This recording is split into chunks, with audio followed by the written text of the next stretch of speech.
చూసుకున్నట్టయితే మంత్రి నియోజకవర్గానికి సంబంధించి మరి ఏదైతే మరి భారతదేశంలోనే అత్యధిక మోసకారు ఎవరైతే ఉన్నారంటే ఆయన మరి మంథని ఎమ్మెల్యేనే అని చెప్పి ఇక్కడ మంథని నియోజకవర్గ బీఆర్ఎస్ ఇన్ఛార్జ్ పుట్ట మధుకర్ నిన్నటి రోజున ఆరోపణ చేసిన పరిస్థితి మనం ఇక్కడ గమనించాలి. ఏదైతే మరి ఇక్కడ అధికారంలో ఉన్ననాడు ఒక విధంగా, ప్రతిపక్షంలో ఉన్ననాడు ఒక విధంగా నాలుక మడత పెట్టడానికి శ్రీధర్ బాబు మరి ముందుంటాడని ఏదైతే సాత్వికంగా కనబడే శ్రీధర్ బాబు క్రూరత్వం మంత్రిలో వచ్చి చూస్తే తెలుస్తుందని అక్రమ కేసులతోటి మరి ఏదైతే ప్రతిపక్ష నాయకులను వేధింపులకు గురి చేస్తూ మరోవైపు అధికారంలో ఉంటే ఒక మాట, అధికారంలో లేకుంటే ఒక మాట. మరి ఇక్కడ గ్రీన్ ఫీల్డ్ హైవేకి సంబంధించి గతంలో ప్రధానమంత్రికి మరి లేఖ రాసిన అని చెప్పి మరి ఇక్కడ చెప్పిండు ఖచ్చితంగా 25 లక్షలు ఇవ్వాలన్నాడు. ఈ రోజు అధికారంలోకి వచ్చిండు, మరి వాళ్ళ సమస్యలను కన్నెత్తి చూడడం లేదు.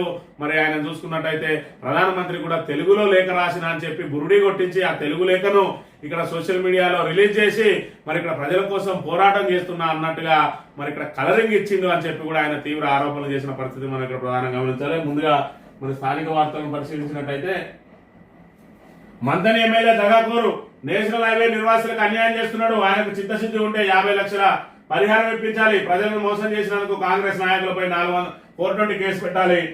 మంథని మాజీ ఎమ్మెల్యే పుట్ట మధుకర్ ధ్వజం.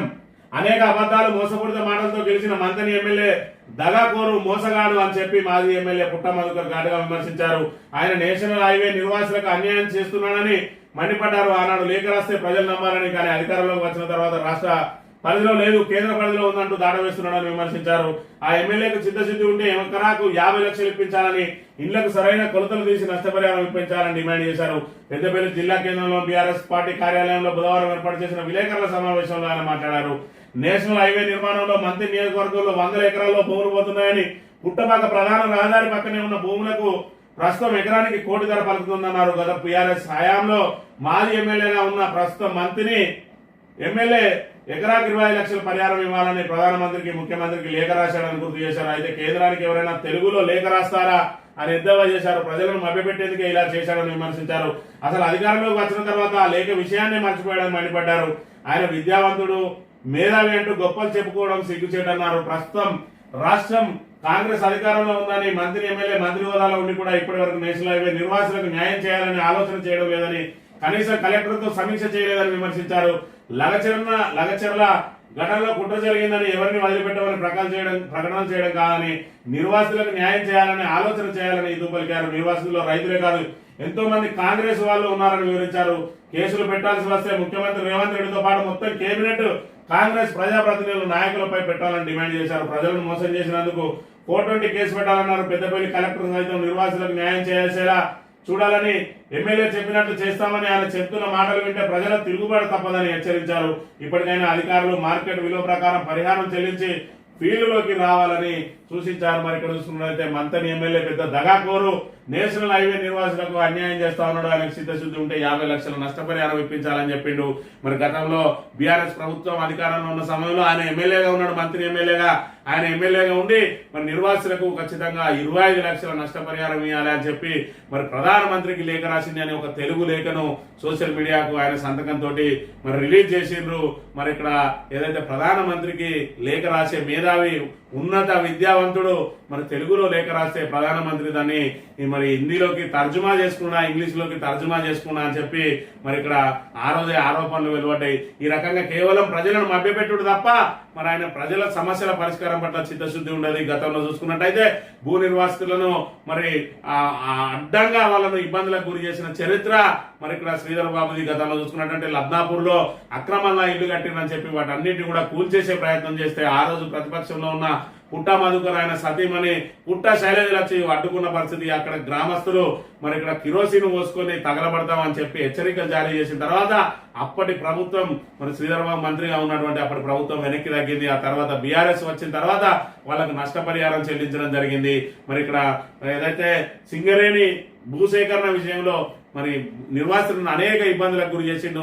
సంవత్సరాల తరబడి పెండింగ్ లో ఉన్నాయి. మొన్నటికి మొన్న సింగిరెడ్డిపల్లె, అన్నిటికంటే ముందు భూములు కోల్పోయిన సింగిరెడ్డిపల్లె మొన్నటికి మొన్న మరి ఏదైతే తెలంగాణ ప్రభుత్వం వచ్చిన తర్వాత పుట్టమదుకుని ఎమ్మెల్యే ఉన్న తర్వాత 2 బస్సులలో నిర్వాసితులందరినీ సింగరేణి భవన్ కి తీసుకెళ్లి సింగరేణి భవన్ ని ముట్టడి చేసిన తర్వాత వాళ్ళకు R&R ప్యాకేజ్ ఇవ్వడానికి సింగరేణి యాజమాన్యం మరి బోర్డులో పెట్టి బోర్డు ఆమోదం తీసుకుని వాళ్ళందరికీ కూడా R&R ప్యాకేజ్ ఇప్పించిన ఘనత పుట్టా మధుకర్కే దక్కుతుంది. అదేవిధంగా లద్నాపూర్ లో అనేక సమస్యలు ఉండే భూసేకరణకు సంబంధించి ఇప్పటికి కూడా ఇంకా సమస్యలు పేర్కొని ఉన్నాయి.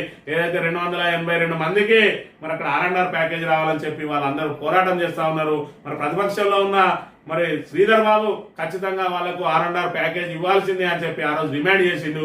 ఈ రోజు అధికారంలోకి వచ్చిన తర్వాత మాత్రం వాళ్ళ ఊసే మర్చిపోయిన పరిస్థితి, వాళ్ళు ఇంకా కోర్టుల ద్వారానే పోరాటం చేస్తున్న పరిస్థితిని కూడా మనం ఇక్కడ ప్రధానంగా గమనించాలి. అంటే అధికారంలో ఉన్నప్పుడు ఒక మాట, ప్రతిపక్షంలో ఉన్న ఒక మాట, మరి ఆయన 2 నాలుకల ధోరణి, ద్వంద్వ వైఖరిని ఇక్కడ మనం ప్రధానంగా గమనించాలి. ఈ రోజు చూసుకున్నట్టయితే మరి మేనిఫెస్టో కార్యక్రమాన్ని ఏదైతే మేనిఫెస్టోను రూపొందించిందే దుద్దిల శ్రీధర్ బాబు అని మరి గొప్పలు చెప్పుకుంటా ఉంటారు ఆయన అనుచరులు. మరి ఈ రోజు అందులో లోపాలకు అవి అమలు కాకపోవడానికి మరి దానికి బాధ్యత వహించాల్సింది కూడా శ్రీధర్ బాబు అనే విషయాన్ని ఇక్కడ గమనించాలి.